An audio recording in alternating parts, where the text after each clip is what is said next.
here, news flash. Let me turn off a light. And we're going to talk about, this is a news story that just came up, and it is about an archaeological find that was found on Mount Ebal in Israel in 2019.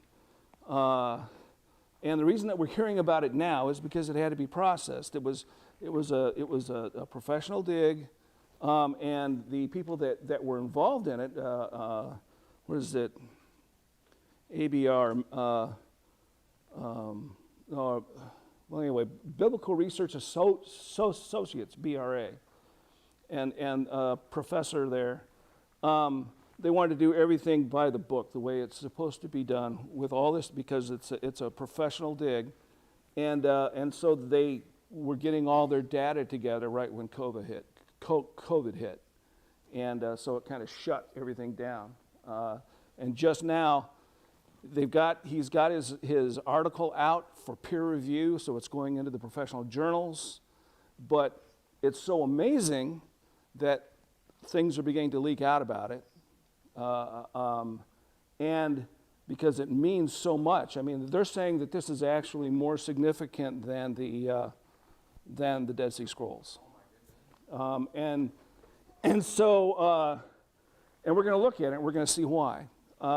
So they decided to have to give a press conference and to let things out because things were beginning to leak out. And but they didn't give all the information. They've just given us more than half, and to understand why it's significant and what's going on and where everything is. And so we're going to talk about it a little bit because it's just, I started looking over it. And in order to do it, we need to understand some biblical background. And so I'll just read through a couple of things in Deuteronomy, because this is it's right out of the Bible, what they found. So in Deuteronomy 27, 1 through 3, now Moses and the elders of Israel commanded the people, saying, keep the whole commandment that I command you today. And on the day you cross over the Jordan to the land that the Lord is giving you, you shall set up large stones and plaster them with plaster. And you shall write on them all the words of this law. And when you cross over to enter the land of the Lord your God is giving you, a land flowing with milk and honey, as the Lord your God of your fathers has promised you. And then later on in that chapter 11 through 15, on that day Moses charged the people, saying, when you have crossed over the Jordan, you shall stand on Mount Gerizim to bless the people, Simeon, Levi, Judah, Issachar, Joseph, and Benjamin. Those 6 tribes, will be on Mount Gerizim. And these shall stand on Mount Ebal for the curse. Reuben, Gad, Asher, Zebulun, Dan, and Naphtali. And the Levites shall declare to all the men of Israel in a loud voice, cursed be the man who makes a carved cast metal image, an abomination to the Lord, a thing made by the hands of a craftsman, and sets it up in secret. And all the people shall say, amen. And then he goes on, he says these curses. You're cursed if you do this. You're cursed if you do this. Different ways of disobeying God and turning away from him. Several of them are there listed in Deuteronomy 27. And the next chapter, Deuteronomy 28, is the blessings. You're going to be blessed if you act this way. You're going to be blessed if you act in all these different things. And so we've got instructions from Moses to go in when they get into the promised land. On Mount Ebal and Mount Gerizim, they're going to be doing this ceremony. There's another one from Deuteronomy 11, 23 through 25. Then the Lord will drive out all these nations before you, and you will dispossess nations greater and mightier than you. Every place in which the sole of your foot treads shall be yours. Your territory shall be from the wilderness of Lebanon, from the river to the river Euphrates, to the western sea. No one shall be able to stand against you. The Lord your God will lay the fear of you and the dread of you on all the land, and all the land that you shall tread, as he promised you. And this is an interesting thing about footprints that we're going to see how it developed in Israel, because it's part of this story. And then in Joshua 8, 30 through 35, this is actually when Joshua put this plan into operation that he was charged with by Moses.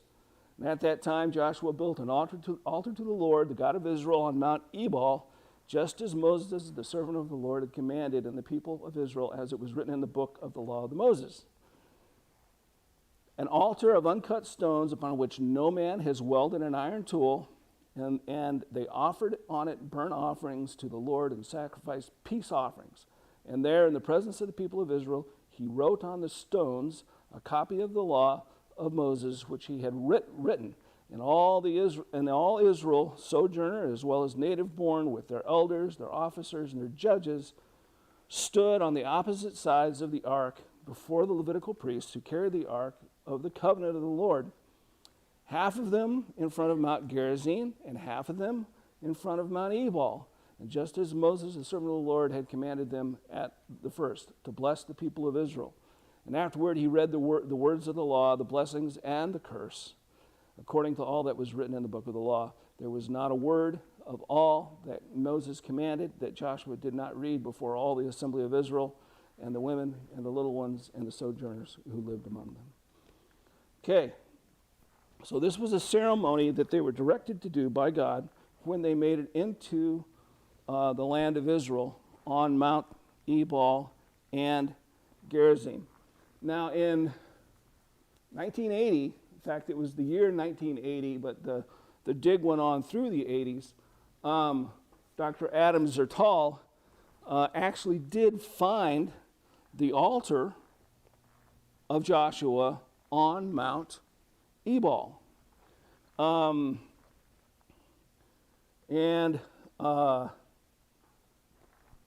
This is a picture.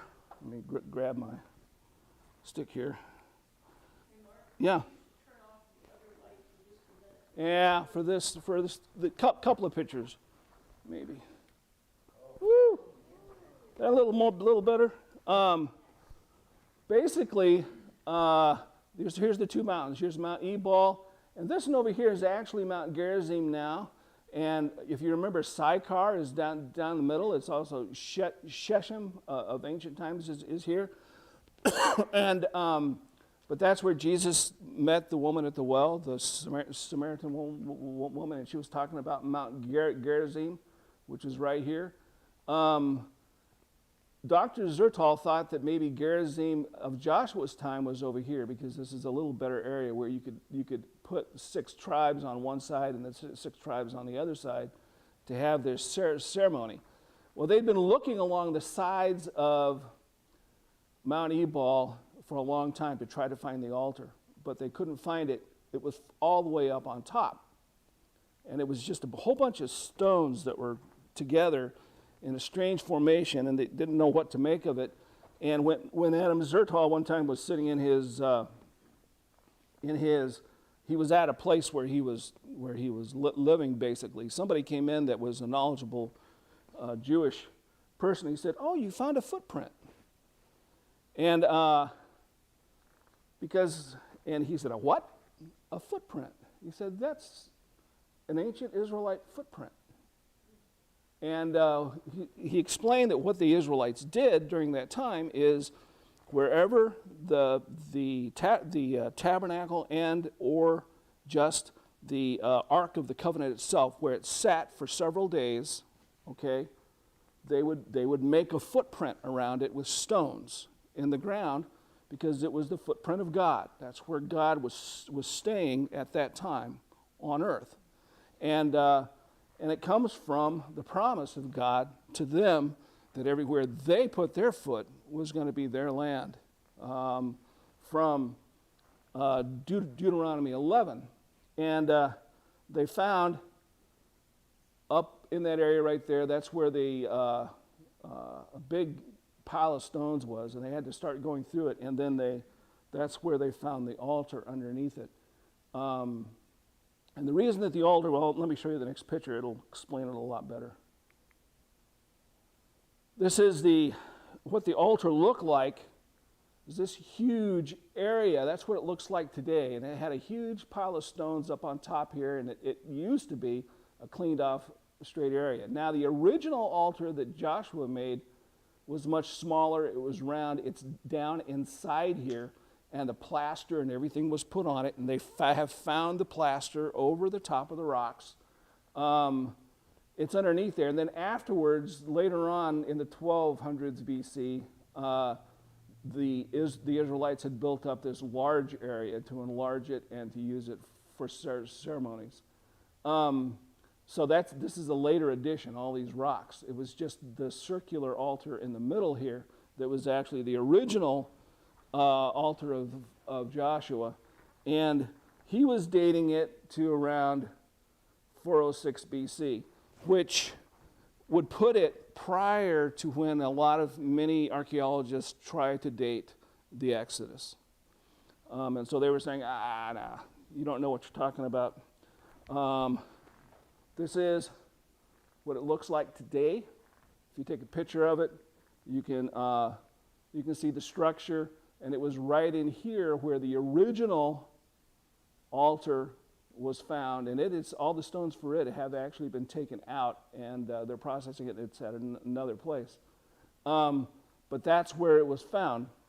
All this was going on in the 1980s, and they were excavating all this, working with all these big rocks and everything to try to find out what all was going on. And they made a couple different dump sites of all the debris that they had cleaned out. They had the east dump site, the center dump site, the west dump. And what happened in 2019, Dr. Stripling got a hold of them and said, we have some new techniques. It's called wet sifting, okay? And they actually used a big tank of water, and they sifted the debris through a series of filters that filters out the large things, smaller things, smaller things, smaller things, until you get all the way down to almost clear water. And that way they can examine everything and see if there's anything left. He said, we want to do the dump sites. We just want to go through the dump sites. And so that first year in 20, and they said, yeah, sure, go ahead. So in 2019, he came and started working on that east dump site right there, because that's where most of the stuff from the altar, the area of the altar, had been put. And in doing that wet sifting, they found this. It's a folded lead tablet. It is only about 2 centimeters, a little over 2 centimeters big, so it easily fits in the palm of your hand, only like an inch by an inch. So it's tiny. But it is folded lead. And they noticed, and they found a couple of these before different places from much later. And so they know what these are. These are curse tablets. They knew that they had it. They also knew that they couldn't open it because it's just too fragile. So, and there was writing on it. They could make out a little bit of writing here and there on the surface. You can see some of it here. So what they decided to do is to give it to process it by what they do is they scan it in layers, and it was this little thing is scanned in 2,000 layers in order to find all the markings that are inside as well as on the outside and everything else, and find out what was inscribed on it. And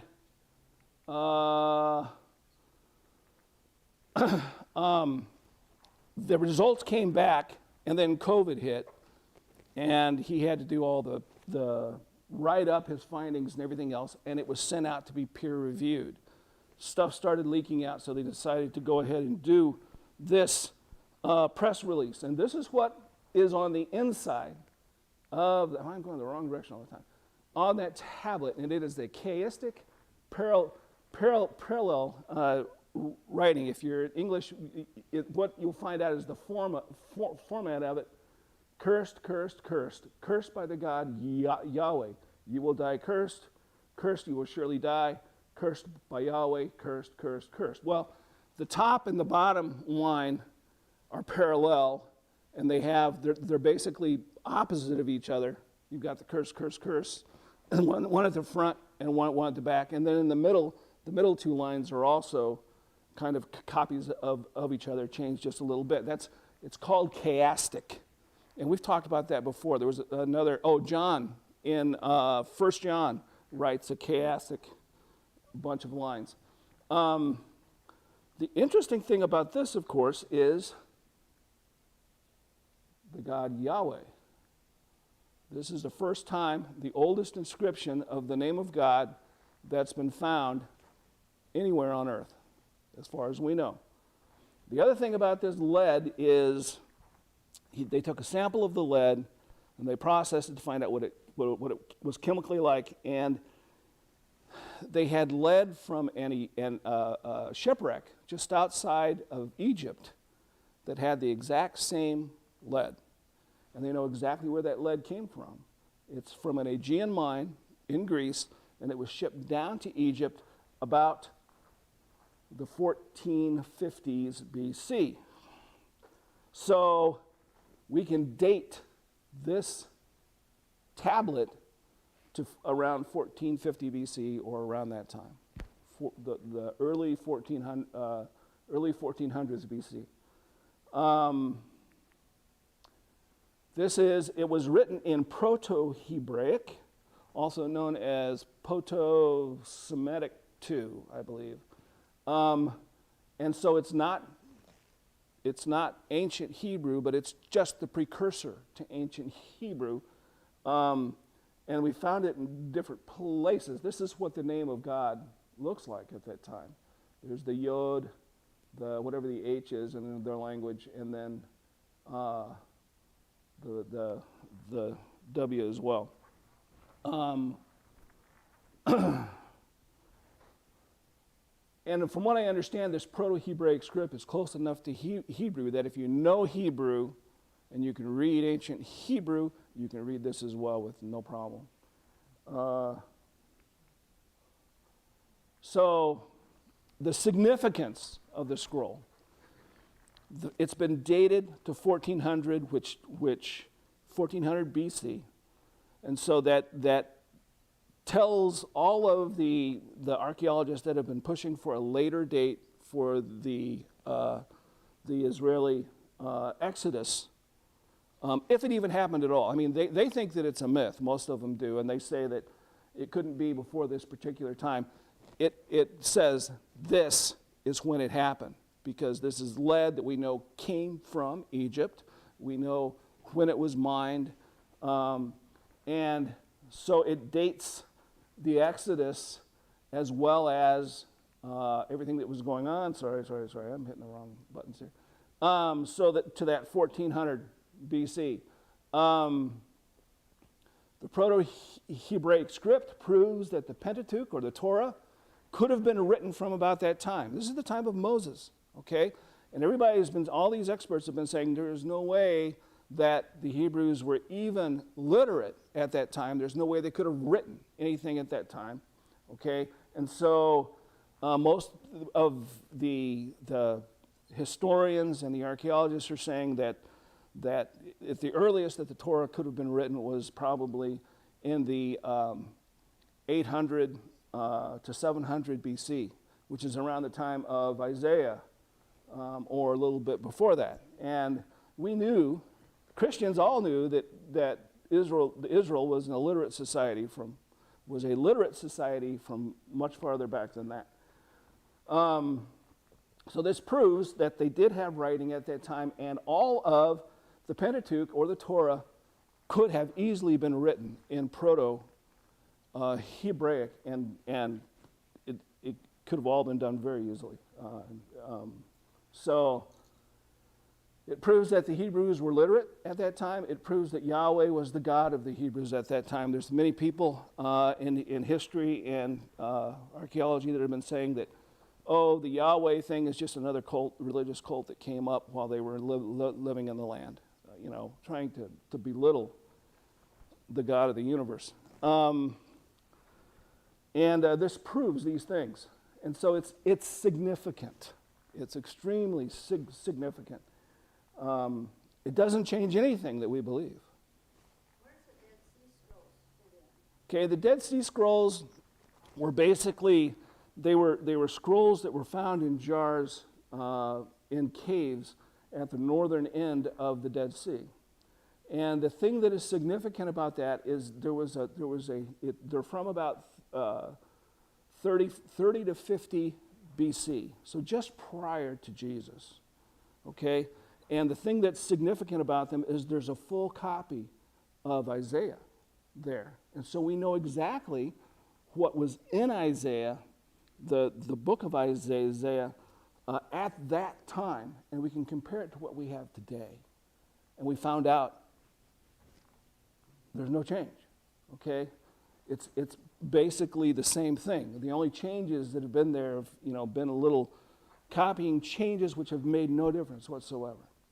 And so that was the main significance of the Dead Sea Scrolls, is it validated the Bible that we have today from ancient times, because we don't have any copies of anything that went back that far.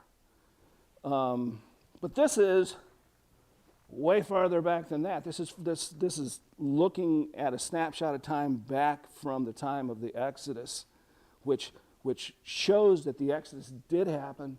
It showed, especially this story was being acted out right there, and now they've got the proof of it.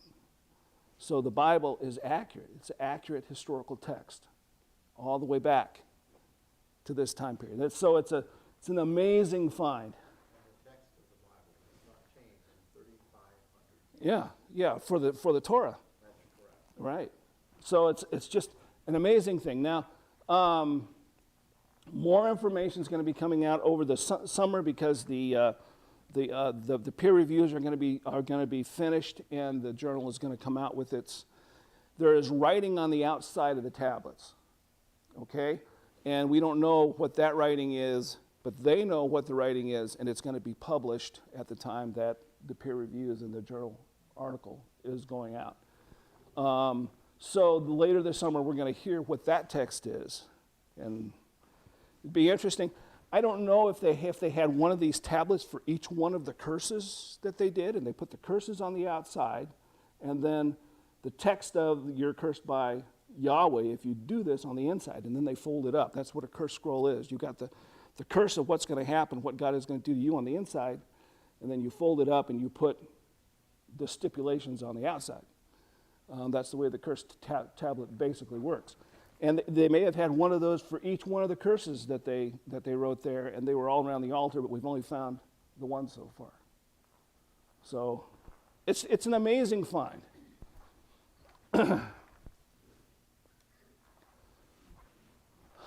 And it just got my interest, and I thought you would be interested in knowing about it, that these things are coming up, because these are the little things that build your faith, okay? Faith is evidence. It's based on evidence of the things that you believe. You have faith in a person. You believe that they're faithful, but that faith is supported by evidence, okay? That's what Hebrews says. Okay, it's supported by evidence. So I collect these little things all the time. I find them, I collect them, archaeology, all kinds of stuff, history, anywhere I can find it, things that prove the Bible is true, and they just add up. Okay,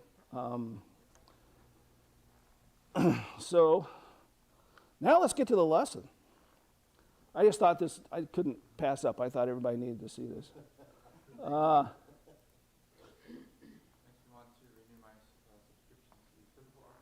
Yeah, no. I used to have.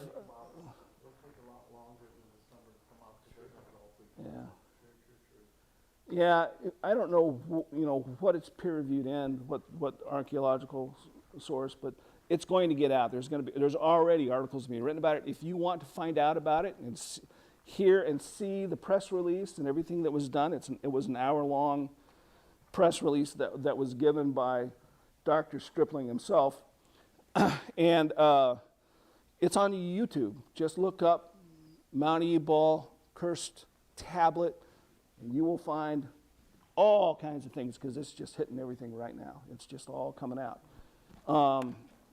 So. Armstrong Institute of Biblical Archaeology. See there? Yeah. Yeah. So yeah. It's getting out there, and because it's such powerful evidence about the validity of the Bible. Okay, let's shift, and we're going to talk about Psalm 22.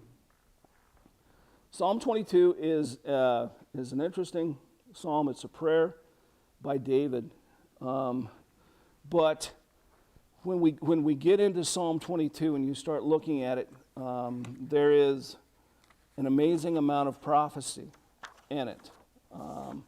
Prophecy about Jesus and the cross. But this was written by David back 1,000 years before, 1000 BC. This was written around that time. And so the very first thing I wanted people to look at, as we read about this psalm and we talk about this psalm, think about, is this something that happened in David's life that he's praying about? Or is it just all prophecy about Jesus and the cross? Or is it both? Is there, because actually we don't know everything about David's life. We only know the things that are in the Bible about him. There's other things that happened as well. So let's start at the beginning of it. We'll do the first 5 verses. My God, why have you forsaken me? Why are you so far from saving me? From the words of my groaning, oh my God, I cry by day, but you do not answer, and by night, but I find no rest. Yet you are holy, enthroned on the praises of Israel. In you our fathers trusted. They trusted, and you delivered them. To you they cried and were rescued. In you they trusted and were not put to shame.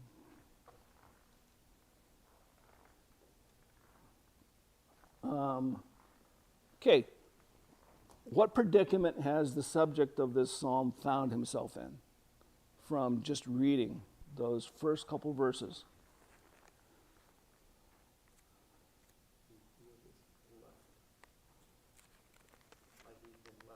Alone. Okay, yeah, he is totally alone. Nobody is with him. He's not, as far as he can tell, he's not being helped out by any other human hands. Okay, and he's crying out to God, who he feels has also abandoned him. It's interesting, of course. This where was this psalm quoted? On the cross. Jesus quoted the beginning of Psalm 22 when he was hanging on the cross.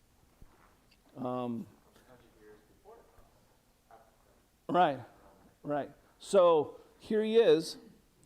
So let's take a look at the psalm and see how much of, now, see, the thing is, we don't know everything about David's life. And so we don't know how much of this applies directly to David. But we can see and we can look at how much of this applies directly to the cross, because we have the history of the cross, and it's written from 4 different viewpoints in the Bible. So we can compare what is said in this to the cross. It's a little harder to compare it all to David's life. From what we know of David's life, I don't know of any time when he was totally alone. The only time that I can think of that he was totally alone was when he was originally running from Saul, when Jonathan told him that Saul was out to kill him, and he ran. He went to the priest Abiathar and got the showbread to eat for his. And then after that, people started coming to him, right? And so after that, he was never alone. He always had his men around him. They were a group that grew up to over 600 at one point. So I don't think it's necessarily speaking of persons around him. I think this is his heart. Just his heart? His heart cry. You know, abandoned by God for a period of time. Yeah. I remember Daniel went through that while he was waiting for an answer to prayer. Right. It seems like sometimes, well, I've heard a lot of people, even Christians today, go through what they call a period of darkness of the soul, where it feels like God is not answering them. They're not having the communion with God that they're used to having in their prayer times and other things, and they feel like God's not talking to them through that time. Cannot massage that feeling. Yeah. They cannot break it. So that could be what's happening here, that type of thing. Okay, why the history lesson in the Father's faithfulness? That's, the last verse 2 and 2 through 5 are about God's faithfulness to his people. And why is that there? It's to remind us, even though he doesn't think that God is paying attention to him, God is. Saul was always after him. Right. And didn't he hide in the cave with a He went, at one time, they fled down into the Arabah and into the Judean wilderness where he was hiding in caves with his men. And one time Saul even came into the cave where he was in order to relieve himself. Saul, in order to relieve himself, and Saul in the darkness didn't know that he was standing only a foot or two away from David with his sword out, ready to take care of him if anything happened. And he forgot his spear there. Do you remember? Saul left his spear there. Yeah. He might have even rested there for a while, actually slept for a little bit, and then he went out. He left his spear there, and then after he went down, David came out of the cave, held up the spear, and he said, "You forgot something." Just to let him know that he had been there right next to him, and he had not hurt him. And he could have slain Saul with no issues whatsoever. And it was after that Saul stopped the search at that time and took his men home. But that's the story there. But he still had all of his men. David had all of his men, so he wasn't alone physically, but he could have been thinking that he was spiritually alone. But I think that the history lesson about the Father's faithfulness is that he has always in the past been faithful. He's going to be faithful now. Even though we don't see or know that he is, he's going to be faithful now. Reminder to self as well as God. Right. I still know you can do it. Yeah. We need to look at the past so we can remind ourselves about the faithfulness of God as well. But I am a worm and not a man, scorned by mankind and despised by the people. All who see me mock me. They make mouths at me. They wag their heads. He trusts in the Lord. Let him deliver him. Let him rescue him, for he delights in him. Yet you are he who took me from the womb. You made me trust you at my mother's breast. On you I was cast from my birth, and from my mother's womb you have been my God. Do not be far from me, for trouble is near, and there is none to help. Okay, here now we're starting to get into some things where we can see a lot of parallels with Jesus Christ and the cross. One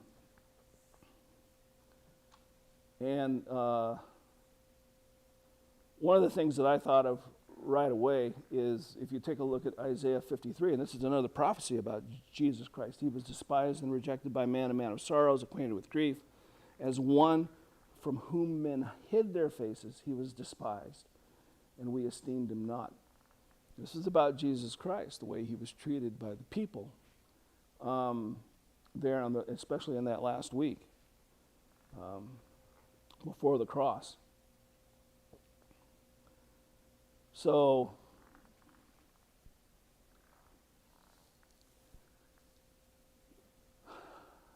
what perspective is the psalmist taking in this story? He's not talking about somebody else. It's all the first person. I, me, this is what I see. This is what is happening to me. And later on, when we start getting into things that are even more pointed about the cross, this is very interesting because it's like David is looking through the eyes of Christ as he's hanging on the cross, which is amazing thing to think about. Dream or vision Right. or teleport, I don't know. Yeah. Or God has given him a vision of what's going to be happening in the future from the perspective of Jesus Christ. Because it's so vivid, such a vivid portrayal of what was happening at the cross. I ask myself, why would God see this important enough to do that? Yeah. You know, whose benefit was it for? Was it for David to help him understand? You think you're going through something It's coming. until a Yeah. king of kings Yeah. to go through something similar. Or it's for us. Correct, yeah. Or it's for us to open our eyes to God knew exactly.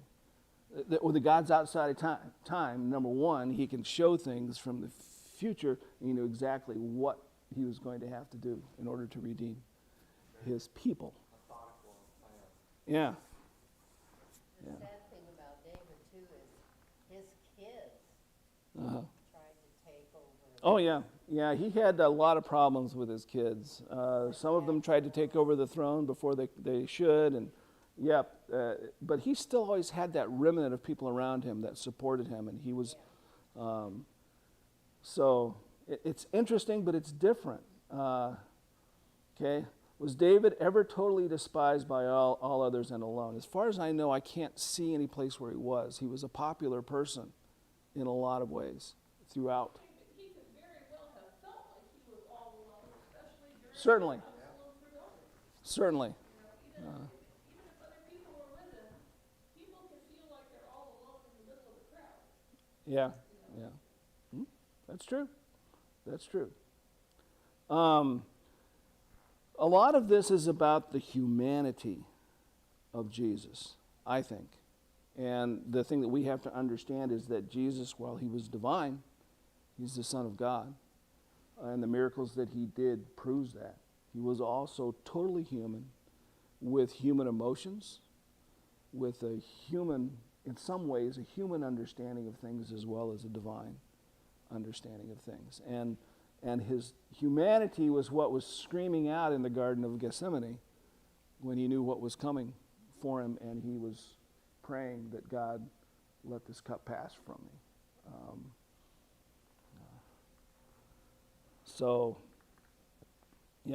I'm just thinking of, and so we're going to, I only put 2 verses in this group because it's such a strange verse or 2. Many bulls encompass me, strong bulls of Bashan surround me. They open wide their mouths at me like a ravening and roaring lion. What does this mean? I mean, this is really an odd verse or 2, right? I mean, if we look at it from the perspective of David, why would he be afraid of bulls of Bashan? Why would, if they're surrounding him, cattle are cattle, right? If you know what you're doing with cattle, you're fine. Okay? They are dangerous, they're big, they have a lot of muscle, but if you know what you're doing with them, you're fine. You can, especially if you've got help. Sometimes the threat is almost worse than the action. Yeah. See, The prior threat they're big. causes a fear. Yeah. And when I looked it up, I'm going, what does this have to do with what we're talking about? And that's why it's so odd. It's thrown in here. They open wide their mouths at me like a ravening and roaring lion. It seems like we're not talking about cows here, okay? Yeah. So we've got a metaphor. We've got something representing something else here. And I started to read all kinds of stuff, and there's a lot of commentaries out there that we're just talking about, there's a bunch of cattle around him, because Bashan, the area of Bashan, is known for their grazing and their cattle herds, so. But he was used to livestock. Yeah, he took care of sheep. He would have Yeah. So I really think it has more to do with spiritual warfare. And the reason I'm bringing this up is because Bashan, where Bashan was, what Bashan represented, and we're going to look at that just briefly in order to understand these verses. This is In your studies, I'm gonna, in your okay. studies, do you find any chance that the terminology of bull meant an angry male in other herds? Not Would that be the necessarily. terminology? Yeah. I'm just asking, because sometimes the terminology, as you go through the language, is different. And a bull would be the leader Right. of a group of animals. Yeah, and I know where you're getting. The king, Where the king you're was going. Og, Hmm. right? Right. There you go. That's some good history. Right. The king of Bashan was Og. It's talked about Mhm. Bashan before. Oh yeah. Bashan. You can see the area of Bashan here. Let me get my pointer. And this is the area that is on this is the Sea of Galilee right here. Okay. And Bashan goes all the way up to Mount Hermon, just south of Damascus, and it actually goes out to the east even farther. But this whole area, all the way down here, that's all Bashan, and it's well known for the grazing and everything else. The king of Bashan, before the children of Israel came through, his name was Og. Okay, and this story is in Deuteronomy 3. And Og is a special individual in the Bible, okay, because he was a giant. Okay, he was a giant. How much of a giant was he? Well, they said that his bed was 12 foot long and 12 foot wide. Okay? Does that mean that he's 12 foot high? Not necessarily, but probably could have been 9 to 10 feet, something like that. He was a huge, and they said that he was a descendant, the last of the Rephaim. That's what it says in Deuteronomy. Now, the Rephaim are the descendants of the Nephilim. Do you know who the Nephilim are? From Genesis 6, 1 through 3. Okay? So there's a spiritual problem here because the Nephilim basically were children of angelic descent when the angels came down and took women. It was kind of a rebellion in heaven. And they were all punished for it as well, according to the book of Enoch. But so he is one of their descendants, and this, in other words, you think of the flood and everything else that's going on here, because that's one of the reasons that the flood came is because of what these angels did and the evil of the people that came after it. And Bashan was a worshiper of Baal, okay, and what is the symbol of Baal? The bull. Okay, and he had large cattle. And when the children of Israel came through, Manasseh decided that they liked that area to settle in. And so they were given that area as part of their inheritance. And they went up there basically with Joshua to take it over. Og attacked them with his army, and they destroyed Og. They destroyed everything. And in fact, it says that they went through the whole area, 30 different cities, and they defeated every one of them. All of them were gated and walled, and they defeated every one of them, and they put everybody to the sword, and they took the whole area over. Okay, so Og is gone, but the name Bashan is still there because it's a geographical area. One of the places that is included in that geographical area is Mount Hermon. And right below Mount Hermon, there's a place that we're going to talk about here that has to do with evil as well. There's a lot of things but one of the big things is Baal. And then what happened later on when the northern part of Israel broke off from the southern part, what did they do? They didn't want to go down to the temple to worship, and so they did what? They built statues, 2 statues. In fact, it's that first curse that we read from Deuteronomy is don't set up a statue and worship it, okay? They did that exact thing. They went against, they got themselves cursed. They did one in Bethel, which is just down a little bit from here. It's, Bethel is right about down here, north a little bit of Jerusalem. And then the other one they put in Dan. There was two statues, and those were the two places they put them. Dan is in Bashan, okay? And they were statues of bulls, calves, okay? And from what most people understand is that the worship of Baal started around those statues. In fact, who was the northern kingdom of Israel worshiping throughout most of its time? Was Baal. Jezebel, who was one of the queens of the northern kingdom, she was the daughter of a priest, the high priest of Baal from Lebanon, from Sidon. So Baal, we're talking about spiritual things here. They changed over to worshiping Baal rather than God. Okay. Jesus, when he was here, he had a couple of different experiences in Bashan. One of them was casting out Legion. Okay. See, Bashan is all this area right here. And the Gerasenes, which is right down here, is in the area of Bashan. And that's where he met the guy that had all the demons in him, and that was in the was it a graveyard?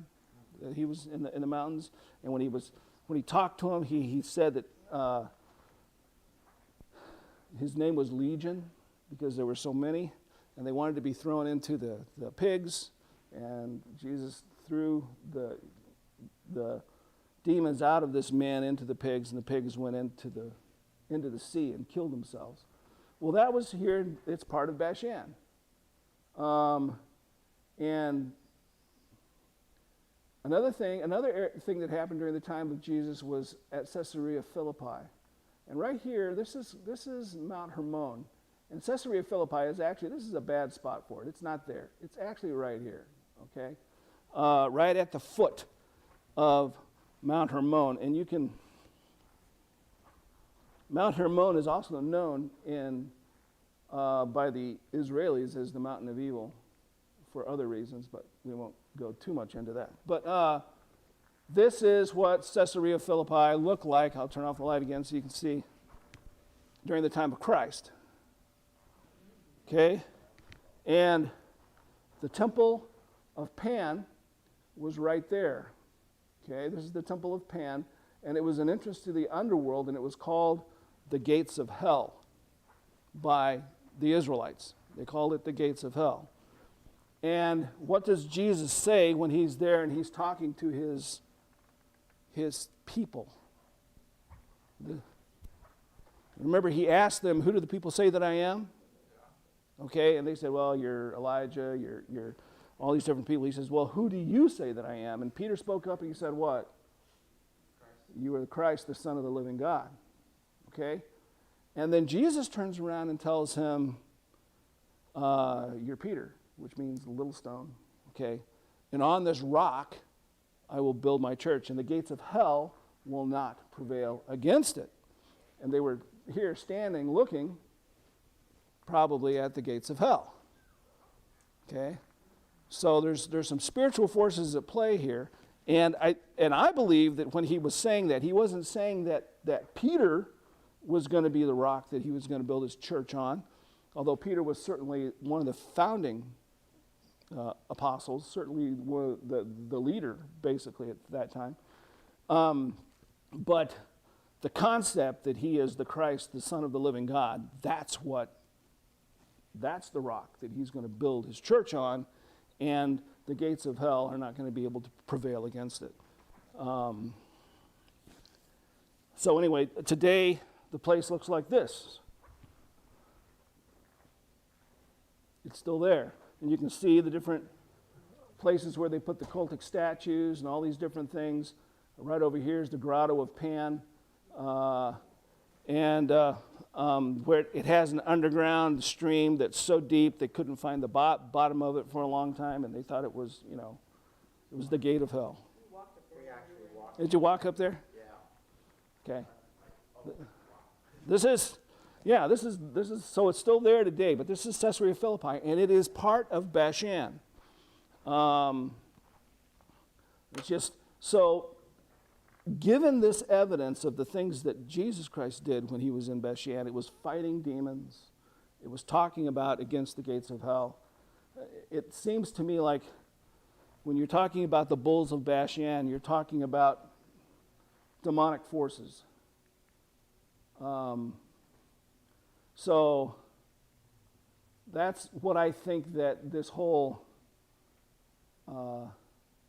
thing is about, is that when he's talking about the bulls of Bashan, he's talking about the demonic forces. And at the cross, those demonic forces thought that they had the Son of God defeated. Okay? So they were leering at him.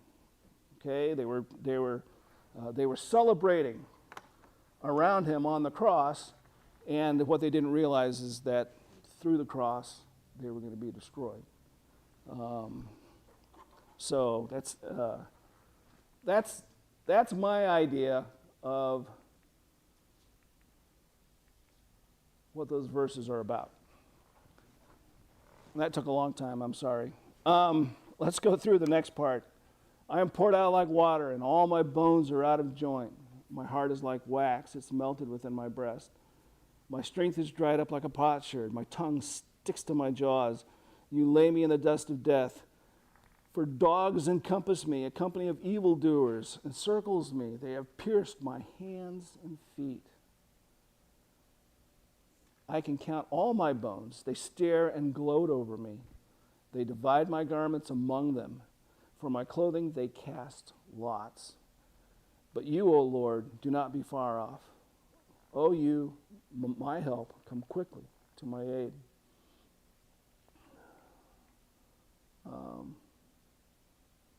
And then, deliver my soul from the sword, my precious life from the power of the dog. Save me from the mouth of the lion. You have rescued me from the horns of the wild oxen. If you look at it from the point of view of this is Christ on the cross, crucifixion does terrible things to a person's body physically. It pulls your bones out of joint because all of your weight is being pulled down from your arms, so your bones get pulled out of joint. Jesus Christ had thirst on the cross. He asked for something to drink, and what did they give him? They gave him some wine vinegar. So the other thing that comes up in here is he talks about the dogs that encompassed him.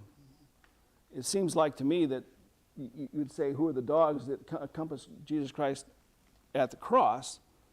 They were the Roman soldiers that were there.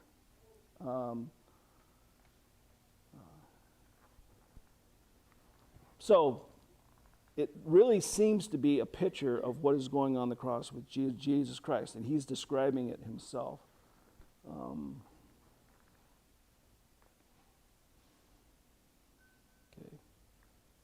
How would David have known any of this?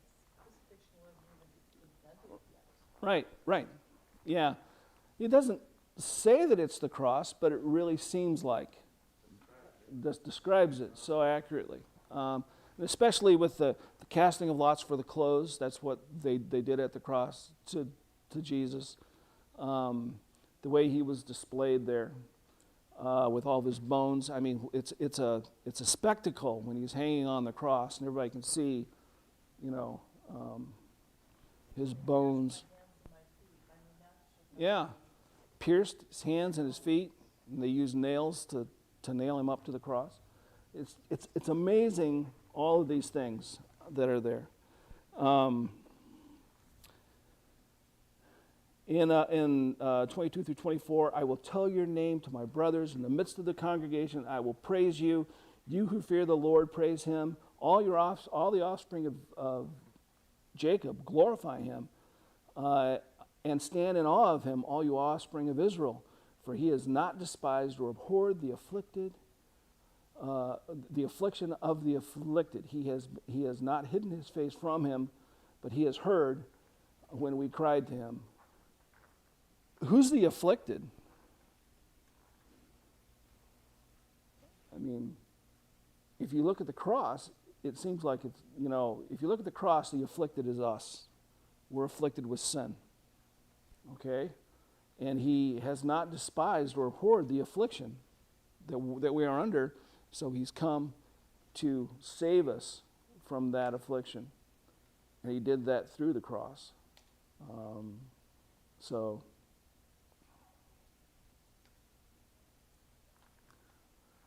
From you comes my praise in the great congregation. My vows I will perform before those who fear him. The afflicted shall eat and be satisfied. Those who seek him shall praise the Lord. May your hearts live forever.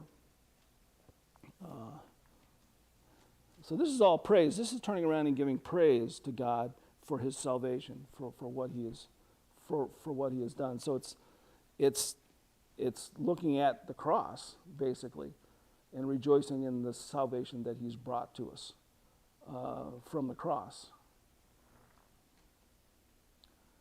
How does the cross change the seeker's chances? It's one of the things I noticed here. If you take a look at that last, the afflicted shall eat and be satisfied. Those who seek him shall praise the Lord.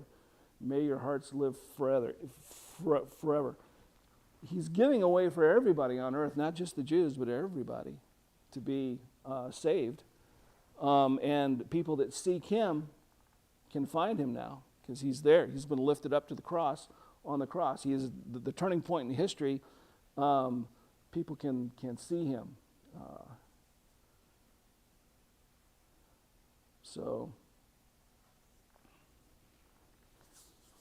And then the last part. All the ends of the earth shall remember and turn to the Lord. All the families of the nations shall worship before you. It doesn't seem like he's talking about, David may be talking about God, but we know that this also applies to Jesus Christ after the cross. Okay? That all the earth shall remember and will turn to the Lord. There's people from every tribe, nation, and tongue that are coming to him now. And all the families of the nations shall worship you. For kingship belongs to the Lord, and he rules over nations. All the prosperous of the earth shall eat and worship before him, shall bow all who go down to the dust, even the one who could not keep himself alive. Can any of us keep ourselves alive? No. But he's giving us everlasting life. Posterity shall serve him. It shall be told of the Lord to the coming generation. They shall come and proclaim his righteousness to the people yet unborn, that he has done it. What has he done? He's saved us. Okay? So to me, so much of this psalm is pointing directly to the cross and what happened on the cross. What are your thoughts, ideas? It's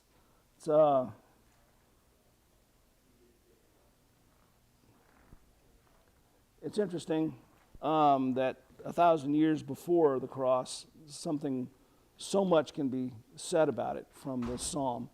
And it may have been that David was going through these exact same things and that he was writing about this, or maybe he was given a dream by God about this and he wrote about it. We don't know. We know that God uses the writers of the Bible to put down what he wants them to put down. Yeah. I mean,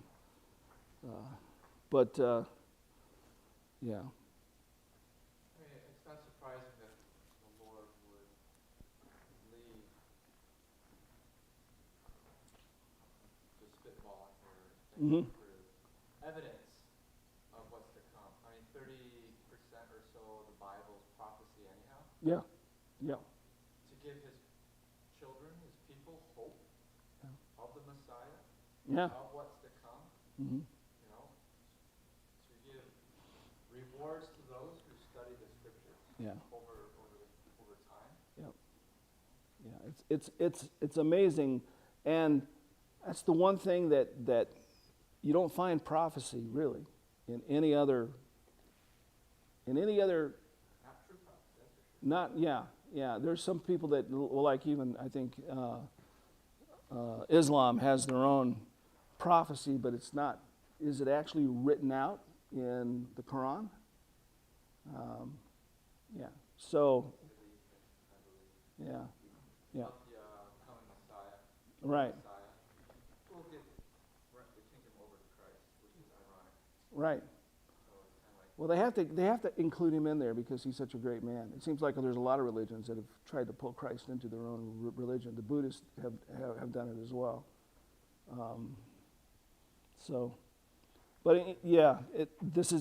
Prophecy is amazing the way God does it, and it validates this book as something not just incredibly special but divine. And we need to understand that. When God says in Isaiah that he can tell us the end from the beginning, and what is not yet to come. So it's amazing. All right, well, we're out of time. Let's go ahead. I'll close in a word of prayer. Dear Lord, we love you and we thank you for your amazing word. Just the things that it can show us, the ways that your prophecy blows our minds when we read the history and read your prophecy and see how well things correlate. It's just amazing. We know that you are in control, that you're sovereign, and that what you've said is going to happen. We pray that you'd be with us now as we go into worship, that you would just enjoy our worship and that you could teach us more about you, about your love, and about the way we can treat and work with others. We thank you. In Jesus' name, amen.